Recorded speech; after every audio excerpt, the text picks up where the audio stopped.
Assalamualaikum warahmatullahi wabarakatuh, anak-anakku sekalian. Waalaikumsalam warahmatullahi wabarakatuh. wabarakatuh.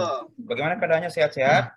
Sehat Pak, alhamdulillah. Alhamdulillah kalau begitu. Jadi silakan untuk memulai pembelajaran kepada ketua kelas Pak Agus. Silakan pimpin doanya Pak Agus. Ayo, anak Gus. Siap teman-teman supaya yuk kita berdoa dulu sebelum mulai pembelajaran. Untuk berdoa mulai. Berdoa selesai. Atas Pak. Terima kasih ya, Agus. Jadi sebelum memulai nanti, sedikit saya absen dulu ya. Cecep. Hadir. Wiwin. Hadir, Pak. Devi. Hadir, Devi. Pak. Hadir.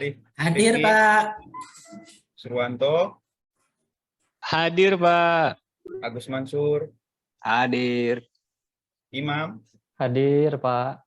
Sanda. Ya, Pak, hadir. Inggil ya, genap semua ya. Baik. Ya, hadir semua, Pak. Jadi sebelum memulai mata pembelajaran, sedikit Bapak memberikan sedikit kata-kata motivasi. Pernah Bapak mendengar terkait dengan menyimak pernyataan dari Menteri Margaret Thatcher mengatakan bahwa what you do for the become words, what you words for the become you action, what you action for the become you habits, what you habits for the become you character, what you character for the become you destiny, in the world what you think you become. Nah, perhatikan anak-anak. Jadi perhatikan apa yang kalian pikirkan, karena itu akan keluar menjadi sebuah ucapan dan kata-kata. Ya, perhatikan apa yang kalian ucapkan, karena itu akan menjadi sebuah tindakan. Nah, perhatikan pula apa yang kalian lakukan, karena ketika kelakuan yang kalian lakukan itu secara berulang-ulang dilakukan akan menjadi sebuah kebiasaan atau habits. Ya, nah perhatikan kebiasaan kita mulai dari membuka mata sampai dengan menutup mata, karena itu akan menjadi sebuah karakter. Nah, ketika kebiasaan kita biasakan seperti itu akan menjadi sebuah karakter.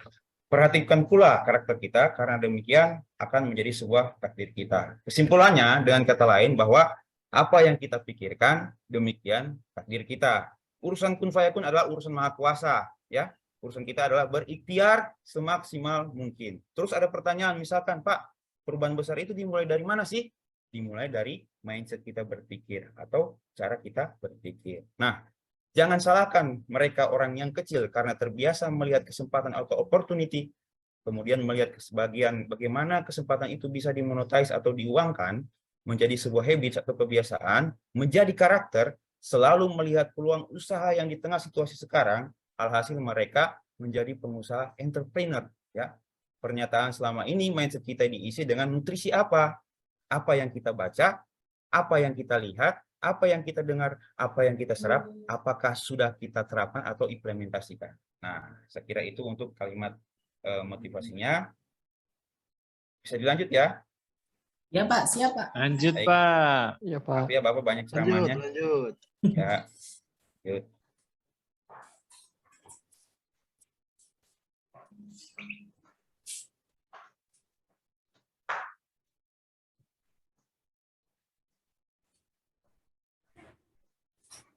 Bisa dilihat ini materinya?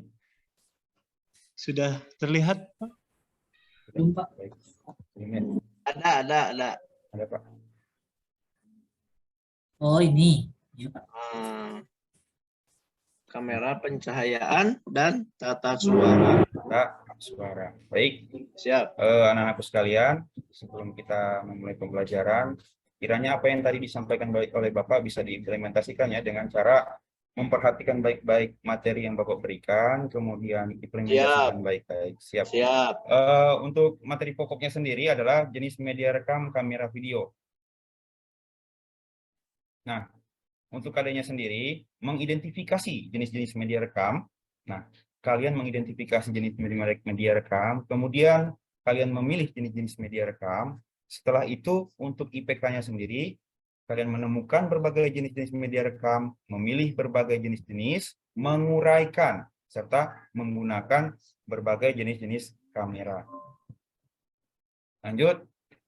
Nah, ini tujuan pembelajarannya. Setelah mengikuti, mengamati, siswa dapat menemukan berbagai jenis-jenis media rekam, kamera, video secara terperinci. Jadi, kalian silakan melihat dari berbagai referensi, baik itu internet maupun buku. Nah, itu. Jadi, guru sifatnya itu hanya sebagai apa namanya, instruktur ya. Setelah itu. Bagian kedua, setelah mengikuti mengamati kegiatan pembelajaran, peserta didik dapat memilih penggunaan berbagai jenis-jenis kamera video. Nah, setelah kalian menemukan referensinya, kalian memilih kamera apa yang akan digunakan nanti. Seperti itu. Untuk ketiga, kalian menguraikan. Keempat, menggunakan. Dan yang kelima adalah merancang. Merancang itu nanti berkaitan dengan proyek yang akan kita buat. Setelah itu, nah ini mapping yang Bapak buat. Mapping yang dibuat itu adalah berkaitan dengan pengetahuan. Jadi menemukan jenis kamera terlebih dahulu, kemudian memilih, kemudian masuk di keterampilan menguraikan jenis-jenis kamera. Setelah itu, di keterampilan berikutnya menggunakan jenis kamera. Nah, untuk menggunakannya nanti ini kita akan buat sebuah proyek, yaitu bagaimana cara mengoperasikan kamera, produk video dari hasil pengetahuan dan keterampilan terkait penggunaan jenis kamera video. Nah, lanjut. Nah, ini mappingnya. Mapping dari peta konsep dari kamera sendiri. Nah, yang pertama kemarin kan peran dan tugas operator kamera sudah kita pelajari ya. Sudah, Pak. Baik. Mungkin kepada murid saya yang paling rajin ke sekolah ini, rajin datang pagi, pada Agus. Oh, itu saya Apa itu. Oh, Gus, iya. Boleh? Gus. Apa Ya. itu peran, pertanyaannya ya? Saya mau tanya dulu sama Nak Agus. Nah, Agus, Ya. apa itu peran dan tugas operator kamera? Oke, dari yang saya tangkap Pak, yang dari pembelajaran minggu kemarin, jadi tugas seorang operator kamera itu adalah mampu ya bertugas merekam gambar, mampu merekam dan juga mampu bertanggung jawab untuk semua aspek teknis gambar dalam perekaman video, Pak. Jadi intinya bertanggung jawab dalam pengambilan gambarnya. Luar biasa. Tepuk tangan untuk Pak Agus, untuk Nak Agus ya. Pintar sekali. Nah, kemudian untuk pengertiannya sendiri bisa dibacakan oleh siapa ya? Devi, boleh? Bacakan pengertian dari kamera. Boleh, Pak.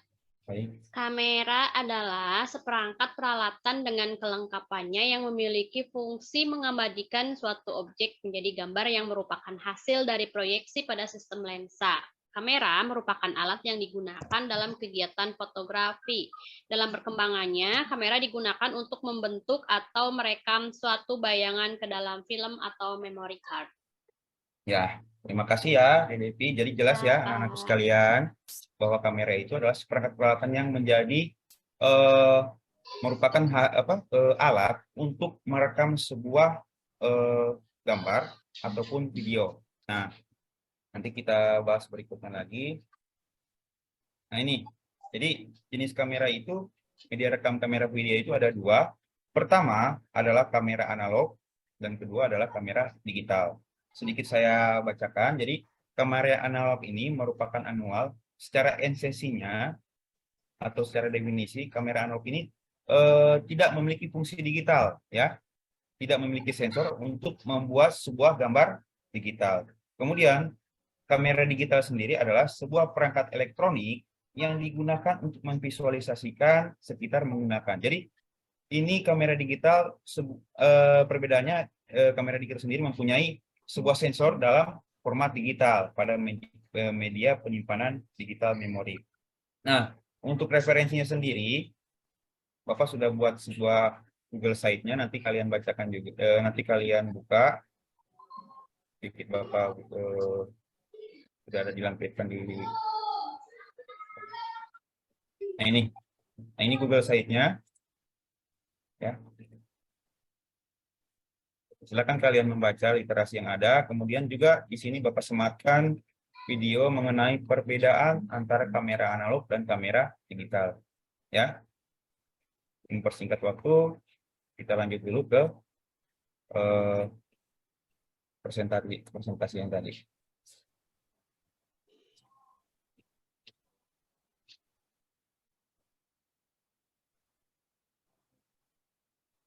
Baik, lanjut. Nah, Lanjut, Lanjut, Pak. lanjut Pak. ke secara penggunaannya, kamera itu dibagi menjadi 3 macam, yaitu kamera fotografi, film, dan kamera video. Kamera fotografi sendiri adalah kamera yang penggunaannya lebih banyak difokuskan untuk kegiatan fotografi. Berarti esensinya adalah bahwa kamera fotografi ini adalah kamera yang digunakan untuk kegiatan fotografi. Seperti contohnya itu ada DSLR, ada kamera Polaroid, ada kamera mirrorless. Jadi untuk contohnya sendiri bisa kalian lihat. Ini kelihatan nggak? Kelihatan? Kelihatan, Lihat. Pak. Pak. Alhamdulillah. Ya. Nah, ini contoh fisiknya dari kamera DSLR. Ini DSLR merek Nikon D5200. Nah, ini. Seperti ini gambaran penampakannya. Jadi ini adalah lensanya. Dan ini juga bisa difungsikan untuk mengambil sebuah video. Ya. Untuk tempat penyimpanannya sendiri sudah bisa menggunakan memori. Kemudian lanjut. Nah, ini. Yang kedua adalah kamera film. Kamera film sendiri merupakan kamera analog yang masih menggunakan pita film dalam menangkap gambar. Nah, pernah lihat contoh kamera analog seperti ini nih? Kamera film seperti ini? Siapa yang pernah lihat? Pak, di bioskop biasanya Pernah, kayak Pak. piringan gitu. Belum Ya. lahir, Pak. Waktu kecil dulu, Pak. Ya, baik, saya juga belum lahir, Pak. Jadi begitu. Nah, ini contohnya dari kamera film. Kemudian untuk lanjut. Nah, ini kamera elektronik video. Nah, ini merupakan alat perekam video yang mampu menyimpan gambar digital dari model gambar analog. Nah, untuk contoh-contohnya sendiri ada 4. Pertama itu ada konsumer video kamera. Nah, kamera ini biasanya digunakan untuk kegiatan sehari-hari atau keperluan pribadi, tidak disarankan untuk kegiatan profesional. Nah, untuk prosumer video kamera sendiri adalah kamera yang mendekati speknya itu mendekati dari untuk profesional. Jadi jenis ini memiliki ukuran megapiksel yang belum cukup tinggi. Nah, ini biasanya digunakan untuk di lapangan bisa. Kemudian untuk kamera profesional video kamera sendiri, ini adalah kamera yang didesain untuk kebutuhan profesional yang digunakan dalam pembuatan film, ya. Seperti ini. Nah, ini EOS C200. Kemudian ada namanya kamera broadcast video kamera. Nah, kamera ini sendiri biasanya lebih profesional lagi digunakan dalam studio foto atau berita news. Biasanya menggunakan kamera bertipe seperti broadcast video kamera ini. Ya. Lanjut. Nah, ditinjau dari penggunaannya, kamera itu terbagi atas 3 macam. Jadi kamera video tadi terbagi lagi atas 3 macam, yaitu kamera video kamera dibagi lagi atas 3 macam. Pertama itu ada kamera ENG atau disebut dengan electronic new gathering, merupakan kamera yang biasa digunakan untuk merekam kamera peristiwa berita. Jadi bisa digunakan dalam di lapangan, di eksternal, ya, di luar dari ruangan. Nah, ini yang bisa digunakan oleh wartawan untuk mencari berita. Kemudian ada kamera EFP atau disebut dengan electron film production, merupakan kamera portable yang digunakan untuk membuat suatu produksi acara televisi di lapangan atau di luar studio. Nah, kemudian ada lagi kamera studio, adalah kamera yang dipergunakan untuk memproduksi acara televisi, khususnya di dalam studio televisi. Nah, penggunaannya sendiri, dia digunakan dalam suatu ruangan atau di dalam ruangan. Baik. Untuk sedikit menyimak, karena nanti tugasnya proyeknya adalah membuat video, Bapak sarankan karena kita di daerah transisi, dari pedesaan, Bapak sarankan cukup maksimal menggunakan kamera DSLR, nah minimal menggunakan smartphone, ya, karena disesuaikan dengan kondisi pedesaan. Nah, sedikit Bapak buka video yang diambil kemarin, ini yang terjadi di desa Bapak. Bisa dilihat? Bisa, Pak. Ya, bisa, Pak. Oke. Bisa, Pak. Nah, ini yang diambil dari desa Bapak berkaitan dengan kebencanaan kemarin.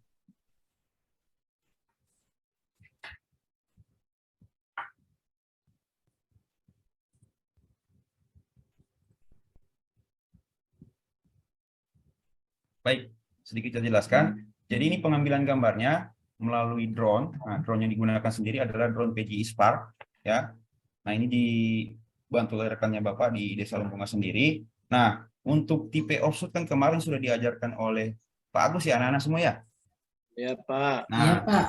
itu nanti bisa kalian implementasikan bagaimana teknik cara mengambil gambar. Nah, Bapak yang akan hari ini jelaskan itu cuma untuk jenis-jenis kameranya, terus penerapannya seperti apa. Nah, ini contoh gambar merupakan contoh gambar dari Bird Eye Angel atau pengambilan gambar dari atas mata elang, ya. Bisa juga seperti itu.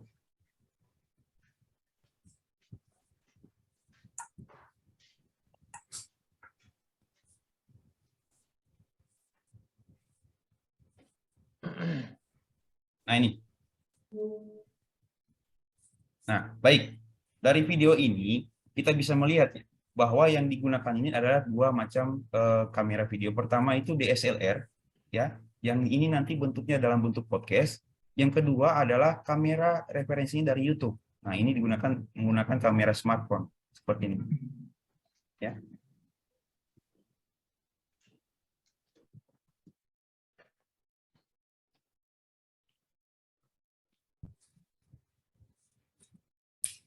Nah, yang ini adalah kamera yang hasil combine dari habis diedit di aplikasi Adobe Premiere Pro. Jadi di combine itu antara hasil kamera dari smartphone dengan kamera DSLR. Nah, nanti kalian kalau bisa membuat sebuah tugas proyek, baik itu mungkin tutorial ataupun podcast.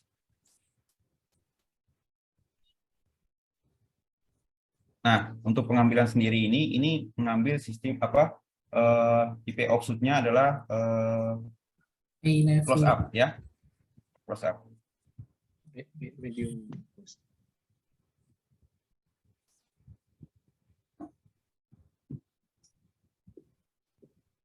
Ya, baik. Mungkin ini yang saya bisa tampilkan dulu untuk videonya. Nah, sedikit lagi ya. Untuk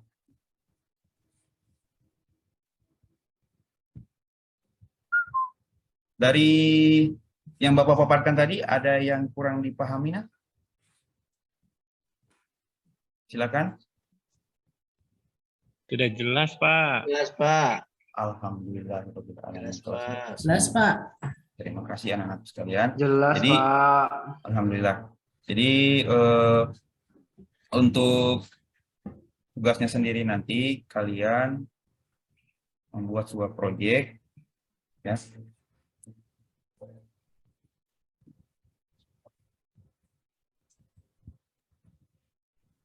Nah, ini. Jadi tugasnya itu ada dua, ada di Bapak upload di Google Classroom, ya. Nanti passcode-nya ini. Nah, di situ nanti siswa dibagi secara heterogen, ya. Baik itu dari tiga kelompok. Cecep ketua, Agus Masuk Imam, Devi ketua, Wiwin, Setiawan, Sanda, Rifki Mita ketua, kemudian Suranto. Nah, kenapa saya cuma 2 orang? Karena ini Rifki siswanya kritis, ya. Jadi ini harusnya cukup 2 orang saja. Bisa aja, Pak. Ya. Saya mau pindah, Pak. Jangan dulu, Pak. Jangan dulu pindah, Pak. Saya masih betah sama anak-anakku. Anakku siapa tadi itu? Imam ya? Iya, saya Iya, pindah iya. sama Pak Nah. Rifki. Jangan dulu, Nak. Jangan dulu. Nah, begitu. Jadi untuk kelompoknya sendiri terbagi 4 dengan alokasi 2 menit. Rekamlah video pendek berdurasi waktu 20 menit dengan menggunakan jenis media rekam kamera. Bapak sarankan untuk tugas proyek kali ini adalah kamera DSLR maksimal dan minimal smartphone. Jadi video kontennya nanti berprovensi media, baik itu cerita, berita, dokumenter, pembelajaran, presentasi, dan lain-lain. Nah, baik bisa juga podcast di daerah lingkungan kalian masing-masing. Nah, untuk Google Classroom-nya sendiri, Bapak sudah sematkan juga di ini. Nah, ini. Nah, silakan nanti kalian buka link yang Bapak sematkan di PowerPoint tadi. Nanti PowerPoint-nya akan Bapak bagikan ya. Iya, Pak. Iya, Pak. Nah, nanti silakan kalian copy linknya. Setelah itu nanti untuk lembar kerja peserta didiknya nanti ada di Google Classroom. Nah, seperti ini. tujuan pembelajarannya, kemudian petunjuk pengertian LKPD-nya. Setelah itu butir-butir soal yang dibuat. Ini ada 5 soal ya. Jadi kredit poinnya masing-masing soal itu ada 20. Untuk rubriknya sendiri ada di bawah ini ya. Nah, intervalnya untuk konversi skornya itu sesuai yang disesuaikan dengan di SMK.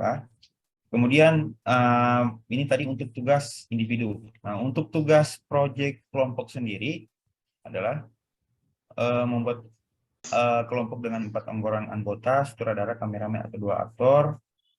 Yang tadi sudah Bapak paparkan di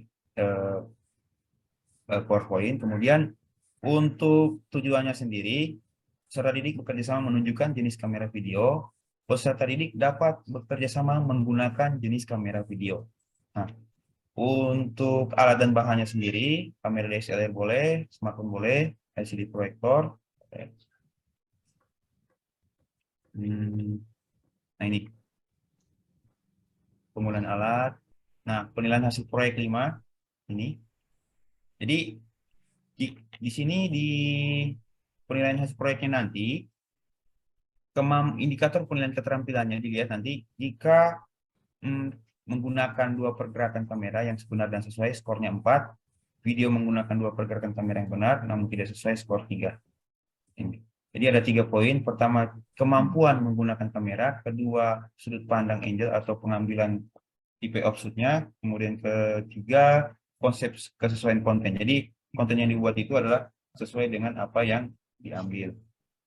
Evaluasi. Saya kira itu saja. Ada pertanyaan lagi?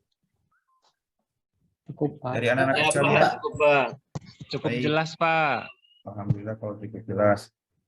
Siapa yang bisa untuk merefleksikan dari Ya, Pak. pembelajaran? Ya, baik. Nah, Miftah ya? Ya, Iya, Pak. silakan Miftah. Berdasarkan kesimpulan dari pembelajaran hari ini, kita belajar tentang jenis kamera rekam, kamera video. Ada 2, analog dan digital. Kemudian yang kedua, berdasarkan penggunaannya ada 3 macam jenis kamera. Ada fotografi, kamera film, sama kamera video. Kemudian yang ketiga adalah kamera video dibagi menjadi 3 macam. Ada kamera ENG, EFP, sama kamera studio, Pak. Itu, Pak. Baik, terima kasih. Nah, ini Rifki ya. Ini Ya, Pak. Rifki sangat kritis ini, pintar ini. Nah, kemudian sedikit tambahan lagi sebelum Bapak tutup, kalian juga bisa melihat tutorial, kan banyak sumbernya itu. Nah, untuk simulasinya sendiri penggunaan kamera, kalau kalian belum mempunyai kamera DSLR, bisa kalian buka website di sini. Nanti Bapak bagikan juga di Google Form atau di Google Site-nya nanti. Nah, ini contohnya dari penggunaan simulasi kamera Canon ya. Ini Canon. Nah, misalkan kita untuk memblurkan background, nah aperture-nya bisa diturunkan atau dinaikkan seperti ini. Kemudian shutter speed-nya, kecepatan untuk menangkap gambarnya sini. Kemudian ada ISO-nya juga. Nah, saya kasih contoh kita untuk dinaikkan dulu blurnya, shutter speed-nya dinaikkan juga. ISO-nya tetap di 800. Nah, hasilnya gelap seperti ini ya. Iya, Pak. Jadi silakan kalian mencari referensi tentang cara pengoperasian kamera DSLR.